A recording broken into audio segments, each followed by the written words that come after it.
Good afternoon. My name is Dai Tao. I'm the council member in Ward 1. My ward is from Snelling all the way wrapped around the Capitol, from Summit to north to front. And I'm so excited, happy to be here.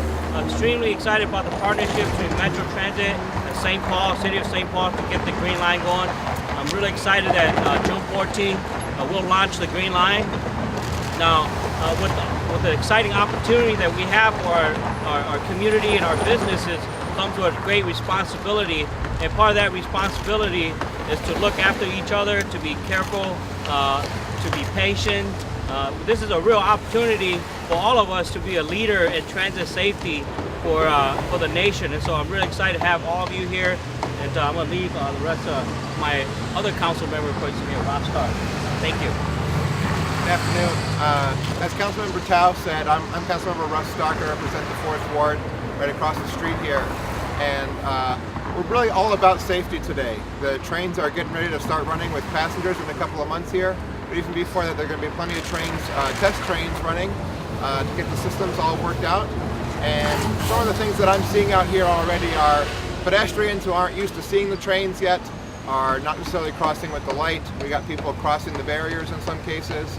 We got motorists making left turns at times that maybe they shouldn't be, or getting stuck in the middle of the intersection on the tracks in some cases if they're trying to make a left turn on yield. And we just want to make sure people are out here realizing that safety is going to be number one, that the trains are going to be starting running on a very regular basis really quickly here. And we want to make sure that everyone's heard that message loud and clear so that we can all enjoy this train as it starts operating here in June. Thank you very much. How you doing? I'm Jim Franklin, captain with the East Command Metro Transit Police Department. First, thank you to Councilmember Tao and Councilmember Stark, as well as St. Paul Police Senior Commander Paul Iavino.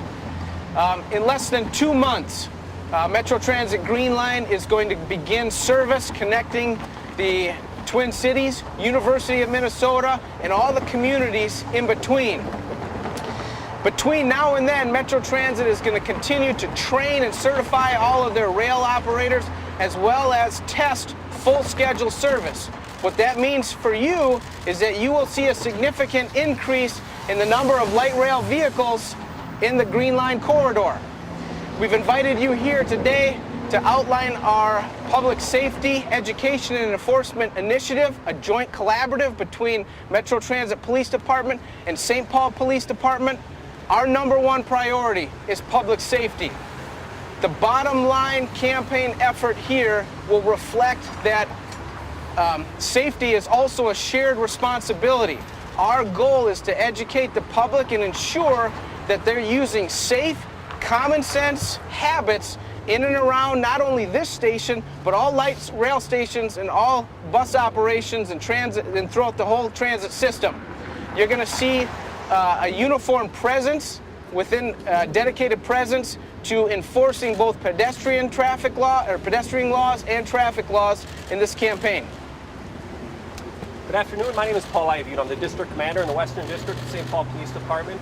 Thank you for being here today. Also, a special thanks to City Council Members Stark and Tao. They've really been the catalyst behind this initiative to really get out in front with an education and enforcement campaign. A special thanks to our partners at Metro Transit, Captain Franklin. This is a very important initiative. It's a very exciting initiative for the City of St. Paul. We've picked this intersection for a reason. This is really the central location of the new line. But in addition to that, this is one of the busiest intersections, not only in the City of St. Paul, but in the whole state of Minnesota. So the amount of vehicle traffic, pedestrians, and cyclists that travel through this intersection at any given day is great.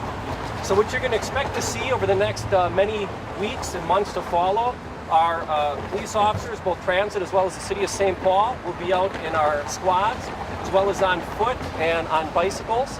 And really our initiative, or our objective, our primary objective, is very simple, and Captain Franklin touched on this: it's safety.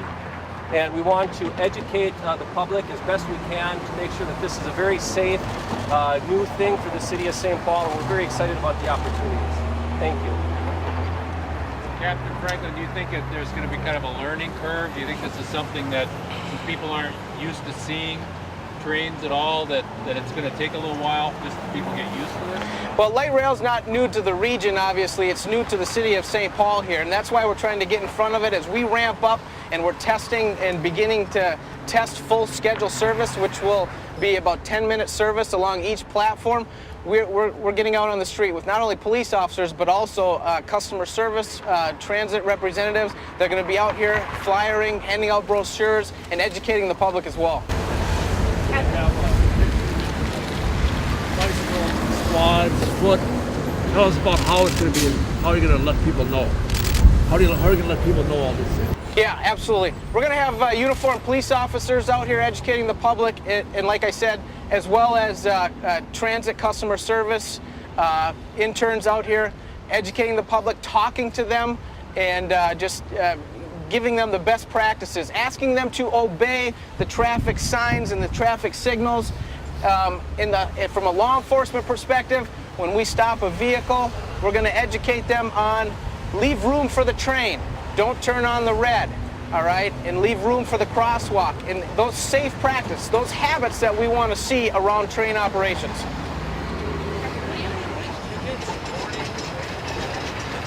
It's really hard to hear. I'm so sorry.